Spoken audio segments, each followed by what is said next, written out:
الحمد للہ رب العالمین والصلاة والسلام علی سید الانبیاء والمرسلین اما بعد فاعوذ باللہ من الشیطان الرجیم بسم اللہ الرحمن الرحیم الصلاة والسلام علیک یا رسول اللہ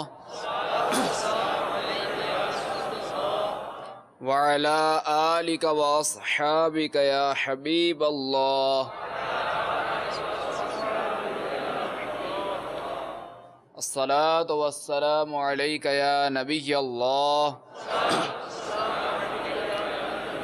وعلی آلک واصحابک یا نور اللہ۔ کتاب مصباح الظلام میں ہے کہ حضرت ابو حفص حداد رضی اللہ تعالیٰ عنہ فرماتے ہیں، میں مدینہ منورہ حاضر ہوا، ایک وقت ایسا آیا کہ کھانے کو کچھ نہ تھا اور بھوک سخت لگی بھی تھی۔ یوں ہی 15 دن گزر گئے۔ جب زیادہ نڈھال ہو گیا تو میں نے اپنا پیٹ روزہ مقدسہ کے ساتھ لگا دیا اور کثرت سے درود پاک پڑھا اور عرض کی، یا رسول اللہ اپنے مہمان کو کچھ کھلائیے، بھوک نے نڈھال کر دیا ہے۔ وہیں پر اللہ تبارک و تعالی نے مجھ پر نیند غالب کر دی اور سرکار دو عالم صلی اللہ تعالی علیہ وآلہ وسلم کی زیارت سے مشرف ہوا۔ سیدنا صدیق اکبر رضی اللہ تعالی عنہ حضور کے دائیں جانب اور فاروق اعظم بائیں جانب ہیں اور حیدر کرار سامنے ہیں رضی اللہ تعالی عنہم۔ مجھے مولا علی شیر خدا رضی اللہ تعالی عنہ نے بلایا اور فرمایا کہ اٹھ، سرکار تشریف لائے ہیں۔ میں اٹھا اور دست بوسی کی۔ آقا دو جہاں صلی اللہ تعالی علیہ وآلہ وسلم نے مجھے روٹی عنایت فرمائی۔ میں نے آدھی کھا لی اور آنکھ کھل گئی۔ میں بیدار ہوا تو آدھی روٹی میرے ہاتھ میں تھی۔ صلو علی الحبیب صلی اللہ تعالی علی محمد۔ فرمان مصطفیٰ صلی اللہ تعالی علیہ وآلہ وسلم، مسلمان کی نیت اس کے عمل سے بہتر ہے، اور یاد رہے کہ بغیر اچھی نیت کے کسی بھی نیک کام کا ثواب نہیں ملتا۔ تو آئیے ہم بھی کچھ اچھی نیتیں کر لیتے ہیں تاکہ ہمیں ثواب ملے، کہ جتنی اچھی نیتیں زیادہ ہوں گی اتنا ثواب بھی زیادہ ہوگا۔ صلو علی الحبیب صلی اللہ تعالی علی محمد وعلی آلہ وصحبہ وبارک وسلم۔ ادعو الی سبیل ربک بالحکمۃ والموعظۃ الحسنہ، اپنے رب کی راہ کی طرف بلاؤ پکی تدبیر اور اچھی نصیحت سے۔ اور بخاری شریف میں وارد اس فرمان مصطفیٰ صلی اللہ تعالی علیہ وآلہ وسلم، بلغوا عنی ولو آیہ، یعنی پہنچا دو میری طرف سے اگرچہ ایک ہی آیت ہو، اس میں دیے ہوئے احکام کی پیروی کروں گا، نیکی کا حکم دوں گا اور برائی سے منع کروں گا۔ اشعار پڑھتے نیز عربی، انگریزی اور مشکل الفاظ بولتے وقت دل کے اخلاص پر توجہ رکھوں گا، قہقہ لگانے اور لگوانے سے بچوں گا، نظر کی حفاظت بنانے کی خاطر حتی الامکان نگاہ نیچے رکھنے کی کوشش کروں گا۔ آپ بھی یہ نیت فرما لیں بیان سننے کے حوالے سے کہ نگاہ نیچے کی خوب کان لگا کر بیان سنوں گا، ٹیک لگا کر بیٹھنے کے بجائے علم دین کے تعظیم کی خاطر جہاں تک ہو سکا دو زانوں بیٹھوں گا، ضرورتاً سمٹ سرک کر دوسرے کے لیے جگہ کشادہ کروں گا۔ صلو علی الحبیب اذکر اللہ توبوا الی اللہ وغیرہ سن کر ثواب کمانے اور صدا لگانے والوں کی دل جوئی کے لیے بلند آواز سے جواب دوں گا۔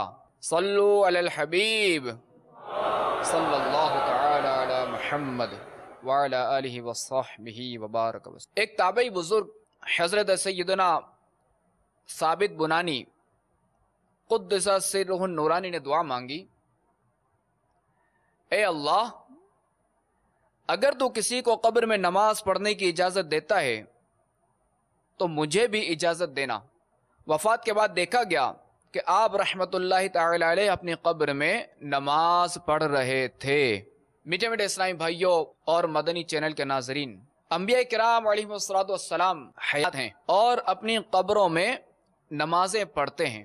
چنانچہ اللہ کے محبوب دانۂ غیوب منزہ عن العیوب صلی اللہ تعالی علیہ وآلہ وسلم فرماتے ہیں الانبیاء احیاء، یعنی انبیاء زندہ ہیں، فی قبورہم یصلون، اپنی قبروں میں نماز پڑھتے ہیں. حضرت سیدنا شیخ عبد الوہاب شعرانی رحمت اللہ تعالی علیہ فرماتے ہیں سرکار مدینہ منورہ صلی اللہ تعالی علیہ وآلہ وسلم اپنی قبر انور میں زندہ ہیں اور اذان و اقامت کے ساتھ نماز ادا فرماتے ہیں. ایسے ہی دیگر انبیاء کرام علیہم السلام بھی نماز ادا فرماتے ہیں. میرے آقا اعلی حضرت امام اہل سنت مجدد دین و ملت مولانا شاہ امام احمد رضا خان علیہ رحمت الرحمن ہدایت کے بخشش شریف میں عرض کرتے ہیں تو زندہ ہے واللہ، تو زندہ ہے واللہ، میرے چشم عالم سے چھپ جانے والے. یعنی یا رسول اللہ، اللہ کی قسم آپ حیات ہیں، خدا کی قسم آپ زندہ ہیں، ظاہری آنکھوں سے مجھے اے میرے نظر نہ آنے والے. صلو علی الحبیب صلی اللہ تعالی علی محمد وعلی آلہ وصحبہ وبارک وسلم. حضرت سیدنا شیخ ابو القاسم جنید بغدادی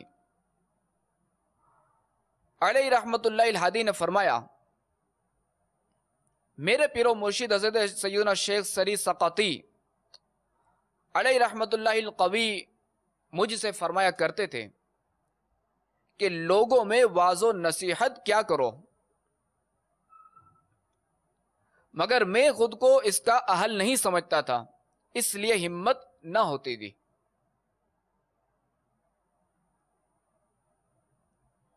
ایک شب جمعہ جناب رسالت مآب صلی اللہ تعالی علیہ وآلہ وسلم نے خواب میں نواز کر مجھ سے فرمایا لوگوں کو نصیحت کرو. میں بیدار ہوا اور صبح کا انتظار کیے بغیر اپنے پیر روشن ضمیر حضرت سیدنا شیخ سری سقطی علیہ رحمت اللہ القوی کی خدمت میں حاضر ہو گیا. میرے عرض کرنے سے پہلے ہی انہوں نے غیب کی خبر دیتے ہوئے فرمایا جب تک سرکار نامدار مدینے کے تاجدار صلی اللہ تعالی علیہ وآلہ وسلم نے خود نہ فرمایا تم نے میرے کہنے کا اعتبار نہیں کیا. حضرت سیدنا شیخ جنید بغدادی علیہ رحمت اللہ الہادی نے اسی صبح سے جامع مسجد میں بیان شروع کر دیا. لوگوں میں یہ بات فوراً پھیل گئی کہ آج سے جنید بغدادی بیان فرمانے لگے ہیں.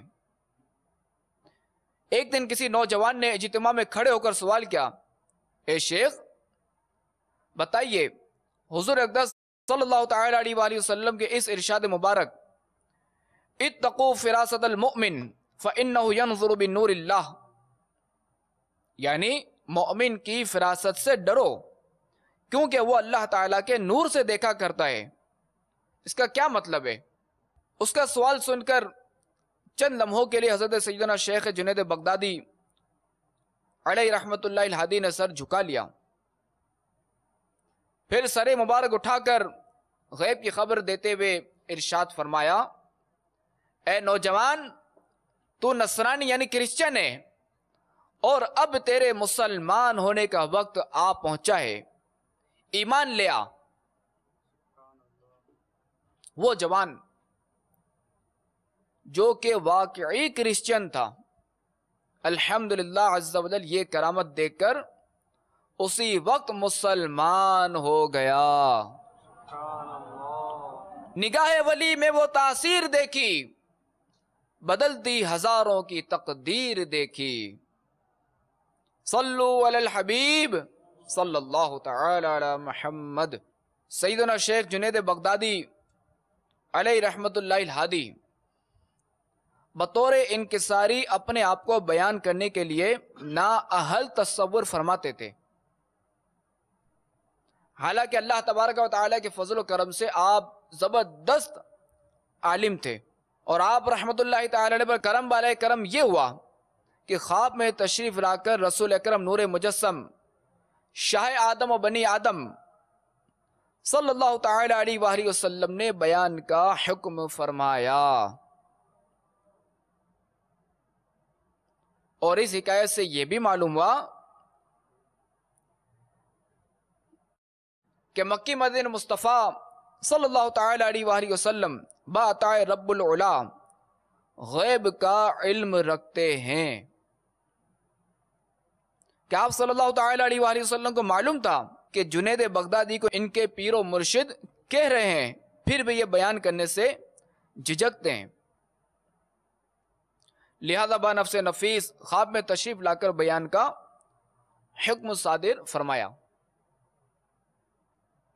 اور یہ بھی جاننے کو ملا کہ فیضان مصطفیٰ صلی اللہ تعالی علیہ وآلہ وسلم سے حضرات اولیاء کو بھی علم غیب ہوتا ہے۔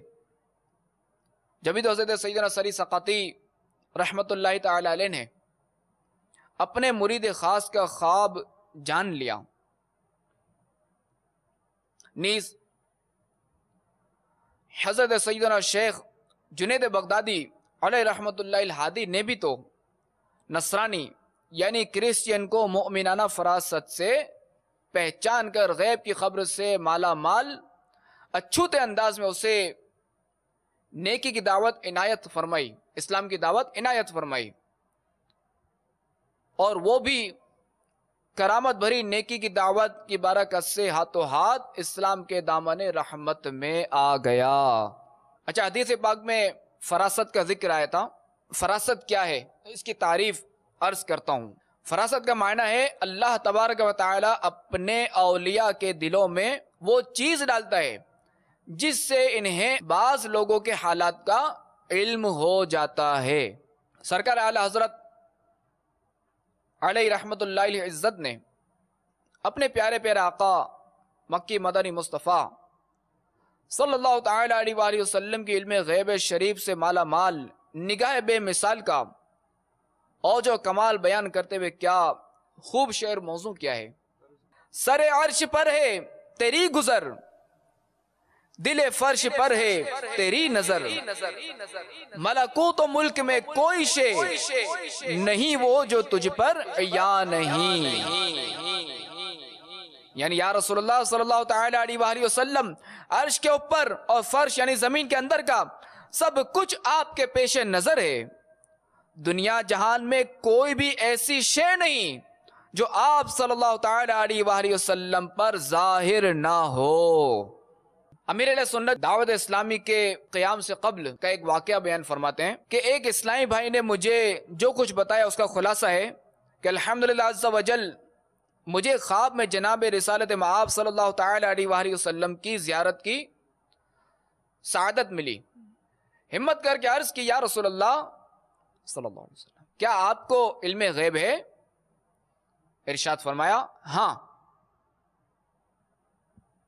اس کے بعد سرکار نامدار صلی اللہ تعالی علیہ وآلہ وسلم نے ایک آیت قرآنی سنائی۔ سرکار مدینہ صلی اللہ تعالی علیہ وآلہ وسلم کے لبھائے مبارکہ سے تلاوت، آپ علیہ الصلوۃ والسلام کی خوش آوازی اور ادائیگی، یہ حروف کا حسن اسلوب، مرحبا، ایسی عمدہ اور شیریں آواز اور قرات میں نے کبھی نہیں سنی تھی۔ آیت شریفہ میں بھول گیا ہوں، ہاں اتنا یاد پڑتا ہے کہ اس کے آخر میں لفظ بالضنین آتا تھا۔ اس پر امیر اہل سنت فرماتے ہیں کہ میں نے پارہ 30 سورۃ التکویر کی آیت نمبر 24 سنائی، وما ہوا علی الغیب بالضنین، تو وہ اسلام میں بول اٹھے ہاں یہی آیت مبارکہ تھی۔ پھر امیر اہل سنت نے ان کو آیت کریمہ کا ترجمہ بتایا اور فرمایا کہ یقیناً سرکار دو عالم صلی اللہ تعالی علیہ وآلہ وسلم کو اللہ تبارک و تعالی کی رحمت و عنایت سے علم غیب ہے۔ اب ہو سکتا ہے کہ کسی کو یہ وسوسہ ہے، دیکھو تو صحیح کہ خوابوں سے علم غیب ثابت کیا جا رہا ہے۔ میٹھے اسلامی بھائی اور مدنی چینل کے ناظرین، واقعی غیر نبی کے خواب جو ہے وہ حجت نہیں ہے، اور اس سے جو ہے کوئی مسئلہ ثابت نہیں ہوتا۔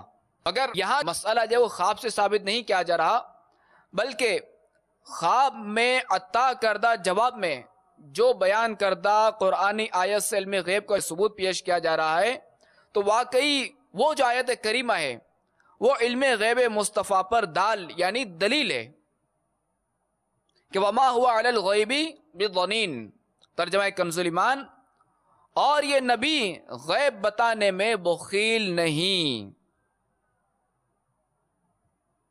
تو اس آیت مبارکہ سے معلوم ہوا کہ مکی مدنی مصطفیٰ صلی اللہ تعالی علیہ وآلہ وسلم غیب بتاتے ہیں، اور یہ بھی ظاہر ہے کہ بتائے گا وہی جس کو علم بھی ہوگا، کہ جس کو علم نہیں ہوگا بتائے گا بھی نہیں، اور جو بتائے گا اس کو علم ہوگا، یا جس کو علم ہوگا وہ بتائے گا۔ تو بے شک بلا شبہ رب العالمین عز و جل کی عنایت سے رحمت للعالمین صلی اللہ تعالی علیہ وآلہ وسلم علم غیب کی دولت سے مالا مال ہیں۔ بارگاہ رسالت میں عاشق ماہ رسالت اعلی حضرت عرض کرتے ہیں، اور کوئی غیب کیا تم سے نیہا ہو بھلا، اور کوئی غیب کیا تم سے نیہا ہو بھلا، جب نہ خدا ہی چھپا تم پہ کروڑوں درود، جب نہ خدا ہی چھپا تم پہ کروڑوں درود۔ کہ یا رسول اللہ صلی اللہ تعالی علیہ وآلہ وسلم، آپ کی شان عظمت نشان کے کیا کہنے کہ شب معراج عین جاگتی حالت میں آپ نے اپنے مبارک سر کی آنکھوں سے اپنے پاک پروردگار عز و جل کا دیدار کیا۔ تو یوں اللہ تبارک و تعالی نے جو کہ غیب الغیب ہے وہ بھی اپنے فضل و کرم سے آپ پر ظاہر و آشکار ہو گیا، تو اب کوئی اور غیب آپ سے کس طرح نہا یعنی چھپا رہ سکتا ہے۔ بخاری شریف میں کہ حضرت سیدنا انس رضی اللہ تعالی عنہ سے روایت ہے کہ سرکار مدینہ منورہ سردار مکہ مکرمہ صلی اللہ تعالی علیہ وآلہ وسلم حضرت سیدنا ابو بکر صدیق، حضرت سیدنا عمر فاروق اعظم اور حضرت سیدنا عثمان غنی رضی اللہ تعالی عنہم احد پر تشریف لے گئے، تو وہ خوشی کے مارے ہلنے لگا، تو آپ علیہ الصلوۃ والسلام نے اسے ٹھوکر مار کر فرمایا، اثبت احد فانما علیک نبی وصدیق وشہیدان، یعنی احد ٹھہر جا کیونکہ تیرے اوپر ایک نبی، ایک صدیق اور 2 شہید ہیں۔ ایک ٹھوکر میں احد کا زلزلہ جاتا رہا، رکھتی ہے کتنا وقار اللہ اکبر ایڑیاں۔ تو میٹھے میٹھے اسلامی بھائیوں، مدنی چینل کے ناظرین، بخاری شریف کے مذکورہ حدیث پاک سے اظہر من الشمس وابین من الامس، یعنی سورج سے زیادہ روشن اور روز گزشتہ سے زیادہ قابل یقین ہوا کہ ہمارے پیارے پیارے آقا مکی مدنی مصطفیٰ صلی اللہ تعالی علیہ وآلہ وسلم کو عطا الہی سے علم غیب ہے۔ جبید آپ علیہ السلام نے جبل احد شریف سے ارشاد فرما دیا کہ تجھ پر ایک نبی، ایک صدیق اور 2 شہید ہیں۔ تو کسی کے بارے میں اس کے جیتے جی بتا دینا کہ یہ شہید ہے، یہ غیب کی خبر نہیں تو اور کیا ہے۔ اس حدیث پاک کے تحت مفسر شہیر حکیم الامت حضرت مفتی احمد یار خان علیہ رحمت الحنان مرآت میں فرماتے ہیں کہ معلوم ہوا کہ اللہ عز و جل کے مقبول بندے ساری خلقت یعنی شجر و حجر، دریا و پہاڑ سبھی کے محبوب اور پیارے ہوتے ہیں۔ ان کی تشریف آوری سے سب خوشیاں مناتے ہیں، اور انہیں پتھر اور پہاڑ بھی جانتے ہیں۔ مزید فرماتے ہیں کہ یہ بھی معلوم ہوا کہ حضور صلی اللہ تعالی علیہ وآلہ وسلم سب کے انجام یعنی اچھا یا برا خاتمہ ہونے سے خبردار ہیں، کہ فرمایا کہ ان میں سے 2 صحابہ شہید ہو کر وفات پا جائیں گے۔ رب کی عطا سے سب کچھ جانے، دیکھے بعید و قریب، رب کی عطا سے سب کچھ جانے، دیکھے بعید و قریب، غیب کی خبریں دینے والا، غیب کی خبریں دینے والا، اللہ کا وہ حبیب مدنی جی، اللہ اللہ اللہ لا الہ الا ہو، اللہ اللہ اللہ اللہ لا الہ الا ہو۔ مفسر شہیر حکیم الامت حضرت مفتی احمد یار خان علیہ رحمت الحنان تفسیر نعیمی میں فرماتے ہیں کہ غیب کے لفظی معنی غائب یعنی چھپی ہوئی چیز، اصطلاح یعنی مخصوص و مرادی معنی میں غیب وہ چیز کہلاتی ہے جو کہ ظاہری باطنی حواس یعنی محسوس کرنے کی قوتوں اور عقل سے چھپی ہو، یعنی نہ تو آنکھ ناک کان وغیرہ سے معلوم ہو سکے اور نہ غور و فکر سے عقل میں آ سکے۔ مثلا جنت ہمارے لیے اس وقت غیب ہے کیونکہ ہم نے جو ہے وہ اپنے حواس کے ذریعے دیکھا نہیں، یعنی حواس خمسہ کے ذریعے، یعنی نہ ہم نے آنکھ سے دیکھا نہ ناک کان وغیرہ سے ہم نے معلوم نہیں کیا، ہم نے حواس خمسہ کے ذریعے۔ تو غیب وہ ہے جو ہم سے پوشیدہ ہو اور ہم اپنے حواس خمسہ یعنی دیکھنے سننے سونگھنے چکھنے اور چھونے سے جان نہ سکیں اور غور و فکر سے عقل اسے معلوم نہ کر سکے۔ تو یہ ہے غیب کی تعریف۔ فیضان سنت جلد دوم کا حصہ ہے نیکی کی دعوت، امیر سنت اس میں تحریر فرماتے ہیں کہ فیضان انبیاء کرام علیہم السلام سے اولیاء عظام رحمہم اللہ السلام کو بھی علم غیب عطا کیا جاتا ہے۔ چنانچہ اس ضمن میں اکابرین امت کے اقوال سماعت فرمائیے۔ حضرت علامہ علی قاری رحمت اللہ الباری فرماتے ہیں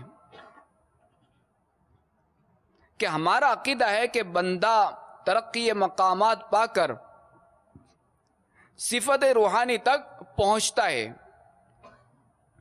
اس وقت اسے علم غیب حاصل ہوتا ہے۔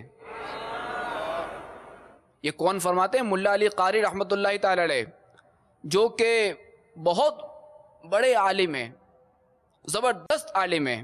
تو آپ رحمت اللہ تعالی علیہ کیا فرماتے ہیں کہ ہمارا عقیدہ ہے کہ بندہ ترقی مقامات پا کر صفت روحانی تک پہنچتا ہے تو اس وقت اسے علم غیب حاصل ہوتا ہے۔ مزید ایک اور مقام پر آپ رحمت اللہ تعالی لکھتے ہیں کہ نور ایمان کی قوت بڑھنے سے بندہ حقائق اشیاء یعنی چیزوں کی حقیقتوں پر مطلع ہوتا ہے اور اس پر نہ صرف غیب بلکہ غیب الغیب یعنی غیب کا غیب بھی روشن ہو جاتا ہے۔ امام ابن حجر علیہ رحمت اللہ الاکبر فرماتے ہیں اولیاء کو کسی واقع یا وقائع یعنی واقعات میں علم غیب حاصل ہوتا ہے، یہ بالکل درست ہے۔ ان میں سے کافی حضرات سے ایسا ظاہر ہو کر مشہور بھی ہوا۔ سلسلہ عالیہ نقشبندیہ کے امام حضرت سیدنا عزیزان علیہ رحمت الحنان فرمایا کرتے اس گروہ اولیاء کی نظر میں زمین دسترخوان کی طرح ہے، یعنی اولیاء کرام کے نزدیک جو زمین جو ہے وہ دسترخوان کی طرح ہے، یعنی جس طرح دسترخوان کی ہر چیز نظر آتی ہے، اسی طرح زمین کی ہر چیز ان کو دکھائی دیتی ہے۔ حضرت خواجہ بہاءالحق والدین نقشبندی رحمت اللہ تعالی علیہ یہ قول نقل کر کے فرماتے کہ ہم کہتے ہیں کہ زمین ان کے لیے ناخن کی سطح کی طرح ہے، کوئی چیز ان کی نظر سے غائب نہیں۔